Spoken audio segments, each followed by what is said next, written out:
राजेश जी, मेरे ख्याल से आप मध्य प्रदेश में ही हैं और लाइट जा रही है आपके यहाँ बार-बार। चुनाव में जहाँ-जहाँ होता है वहाँ लाइट तो जाती नहीं है, लेकिन मध्य प्रदेश की सरकार की लाइट गुल और आपकी भी लाइट गुल।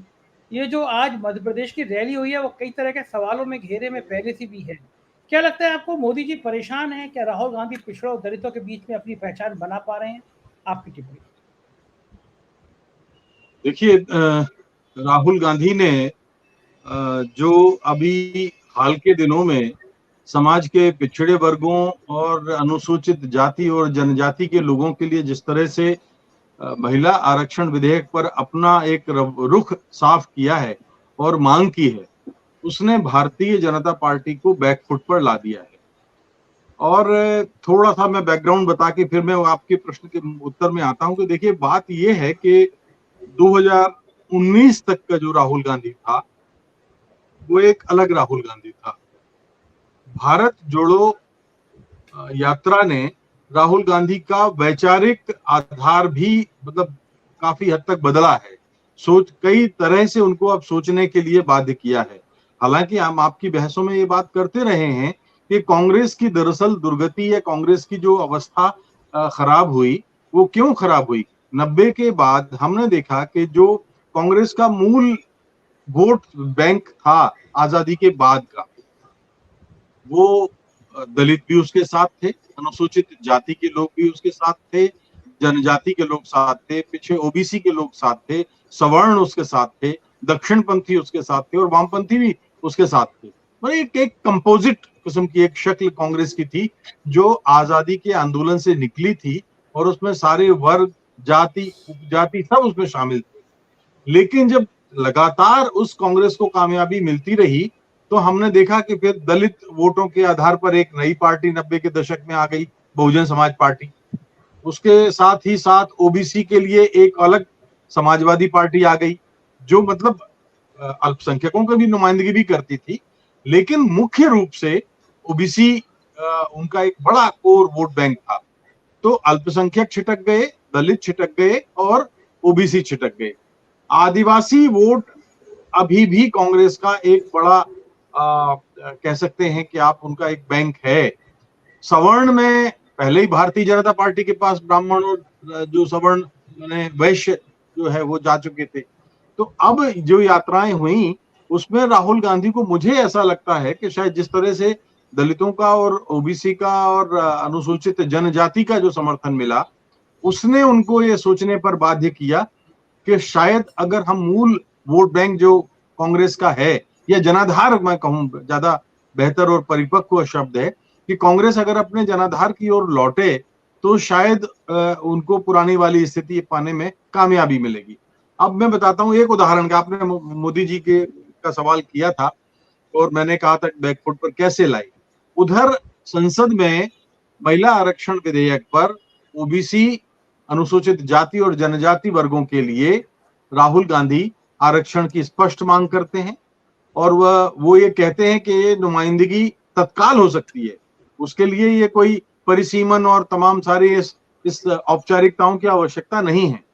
इधर क्या होता है कि ये मुद्दा दरअसल भारतीय जनता पार्टी के भीतर रहते हुए उमा भारती ने उठाया था।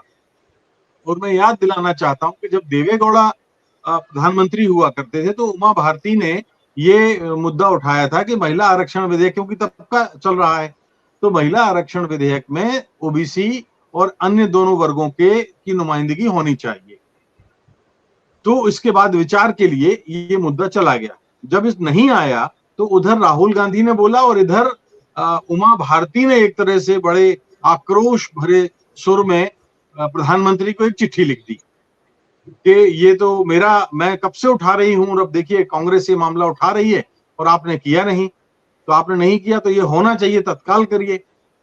तो और उमा भारती एक दो चैनलों पर गई, लाइव गई और मामला ये हुआ कि ऐसा भारतीय जनता पार्टी को लगा कि मध्य प्रदेश और छत्तीसगढ़ में उसकी जमीन खिसक सकती है। मध्य प्रदेश में कुल उसमें 60 या 61% मतदाता जो है ओबीसी की वो आते हैं, तो उनकी और आदिवासियों के मामले में तो दोनों राज्य सबसे ज्यादा हैं। अनुसूचित जनजाति के मामले में छत्तीसगढ़ और मध्य प्रदेश नंबर 1 है। तो जब ये मामले में जब केंद्र सरकार और भारतीय जनता पार्टी ने चुप्पी साध ली, तो फिर भारतीय जनता पार्टी के प्रति आक्रोश उमा भारती को खुलकर व्यक्त करना पड़ा और उन्होंने साफ कहा कि ये जो अभी ओबीसी का मुख्यमंत्री हैं, सरकार के नेतृत्व में सरकार है, तो ठीक है कि मोदी जी भले ही अच्छा काम कर लें, लेकिन ना तो यहाँ पर्याप्त थाने हैं, ना यहाँ स्कूल हैं, ना यहाँ डॉक्टर हैं, ना यहाँ शिक्षक हैं, ना यहाँ पर, माने पूरे आंकड़े उन्होंने सब पेश कर दिए। अब भारतीय जनता पार्टी को डर लगा कि ये मुद्दा उसके लिए बैकफायर कर सकता है और मुश्किल में पड़ जाएगी, तो एक और काम किया गया। काम क्या किया गया कि केंद्रीय मंत्री हैं प्रहलाद पटेल मध्य प्रदेश के हैं, दमोह से सांसद हैं और अक्सर मतलब उसी दमोह से जहां पर उमा भारती के जाति के लोगों के वोट सबसे ज्यादा हैं, लोधी वोट जो होते हैं, तो उनको ये विधानसभा में भेजने का फैसला हुआ कि अब उनको संसद से हटा के विधानसभा में लाया जाए ताकि वो उमा भारती के काउंटर में आ सकें। क्यों? क्योंकि भारतीय जनता पार्टी के लिए मुश्किल हुआ। प्रहलाद पटेल वो हैं, जब उमा भारती ने, आपको याद होगा, उनको पार्टी से निकाल दिया गया था, तो उमा ने भारतीय जनशक्ति पार्टी बनाई थी और तब प्रहलाद पटेल उनके लक्ष्मण या हनुमान, उन्होंने कहा था कि मेरे लक्ष्मण और हनुमान है। अब वही लक्ष्मण और हनुमान अब उनके साथ नहीं है।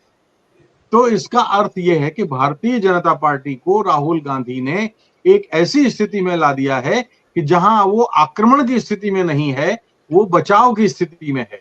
और बचाव की स्थिति में इसलिए भी मैं कह सकता हूं कि कांग्रेस ने देखिए कितने सलीके से काम किया है। अभी मालवा से ओबीसी के लीडर जीतू पटवारी हैं, उनको चुनाव कैंपेन कमेटी का सह अध्यक्ष बनाया।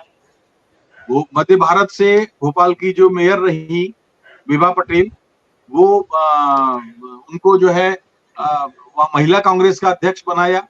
उसके बाद एक विधायक हैं सिद्धार्थ कुशवाहा, उनको पिछड़ा वर्ग प्रकोष्ठ का अध्यक्ष बनाया। बिंद में एक बहुत बड़ा चेहरा है, वो भी ओबीसी का है, कमलेश्वर पटेल, उनको वहां का अध्यक्ष बनाया और चुनाव की सारी कमेटियों में इन लोगों को रखा।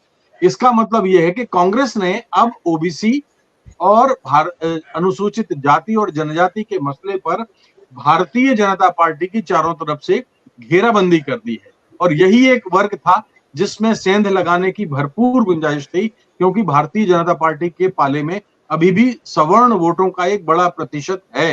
तो मैं कह सकता हूं कि राहुल गांधी के इस आप दांव कह लीजिए या आप ये कह लीजिए कि अपनी प्राथमिकताओं के चलते या जो भी आप कहें, ये भारतीय जनता पार्टी मुश्किल में आ गई है। आज मोदी जी का जो भाषण था वो बड़ा, आप जिन जिन ने भी भाषण सुना है आप पाएंगे कि बड़ा थकाने वाला और निराश करने वाला था।